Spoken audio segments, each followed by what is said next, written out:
Kami po ay nagpapasalamat sa Panginoong Diyos at sa Panginoong Jesucristo sapagkat kanila pong pinasapit ang Iglesia sa kanyang 110 anibersaryo. Sa kapatid ni Eduardo V. Manalo at sa lahat ng kapatid sa buong mundo, kami po'y bumabati ng Happy 110th Anniversary po!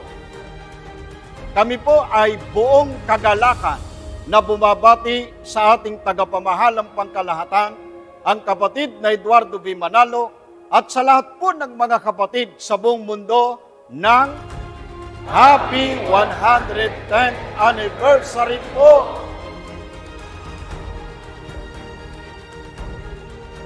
Sa ating tagapamahalang pangkalahatan, ang kapatid na Eduardo V. Manalo, at sa lahat ng mga kapatid sa buong mundo ng